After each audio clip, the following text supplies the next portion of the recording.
ஆண்ட பரம்பரை ஆஸ்திரேலியாவுக்கு போராட்டத்துலலாம் அடி. அப்பதான் வருது 2023 வேர்ல்டு கப்பு. இந்தியாவில் நடக்குது. இந்தியா ரணக்கொடூரமான டீம் வச்சிருக்கானுங்க. இந்தியா தான் ஃபேவரட்ஸ். ஃபர்ஸ்ட் மேட்ச் நடக்குது இந்தியா கூட.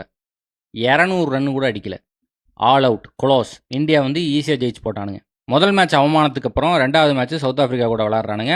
அதுலேயும் பலத்த அவமானம். மீடியாலாம் விட்டு கிளிகிளின்னு கிழிக்கிறானுங்க. தண்ட ஆஸ்திரேலியா டீம், உதவாக்கிற ஆஸ்திரேலியா டீம்லாம் எழுதிட்டு இருக்கானுங்க. 3வது மேட்ச் ஸ்ரீலங்கா கூட வச்சிருந்த மொத்த வெறியும் ஸ்ரீலங்கா மேலே இறக்கிட்டானுங்க. அதுவும் ஸ்டார்க்கு, ஹேசல்வுட், ஜாம்பால்லாம் சேர்ந்து க்ளோஸ் பண்ணி ஜெயிச்சிட்டானுங்க. ஸ்ரீலங்கா கூட ஜெயிச்சதுக்கப்புறம் ஆஸ்திரேலியன் பிளேயர்ஸுக்கு மண்டை திருகிருச்சு. இந்த காரணத்தினால பாகிஸ்தானை பிடிச்சி பொதுமாத்து, நெதர்லாண்ட்ஸை பிடிச்சி தர்மட்டி, அதுக்கப்புறம் நியூசிலாந்து சிக்கினானுங்க. அவனுங்களையும் பிடிச்சி துவதவன் துவச்சிட்டானுங்க. 3லையுமே வெற்றி.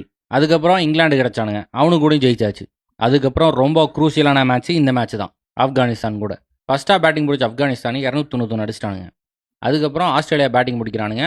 ஆப்கானிஸ்தான் பவுலர்ஸ் பொறி பறக்க விட்றானுங்க. வர்ற எல்லா ஆஸ்திரேலியன் பேட்ஸ்மேனை மண்டை மேலே தட்டி டக் அவுட் கணிச்சிட்டு இருக்கானுங்க. வெறும் 91 ரன்னுக்கு 7 விக்கெட் போச்சு. ஆஸ்திரேலியா மானங்கெட்டு தோக்க போறானுங்கன்னு நினைச்சா அப்போன்னு பார்த்து மேக்ஸ்வெல் வரான். ஆல்ரெடி கை கால்லாம் இழுத்துக்குச்சு, ஓடவும் முடியல. இப்போ ஒரே சொல்யூஷன் தான், நின்று காட்டுன்னு காட்டுறது தான். அதே மாதிரி தான் தலைவன் பண்ணா. நின்று 6-4 வெளுன்னு வெளுத்து. வேர்ல்டு கப் வரலாற்றிலேயே இந்த மாதிரி மேட்சை, இந்த மாதிரி ஒரு இன்னிங்ஸை எவனும் அது வரைக்கும் பார்த்தது கிடையாது. 200 ரன் அடிச்சு தலைவன் ஆஸ்திரேலியாவை அன்னைக்கு ஜெயிக்க வச்சான்.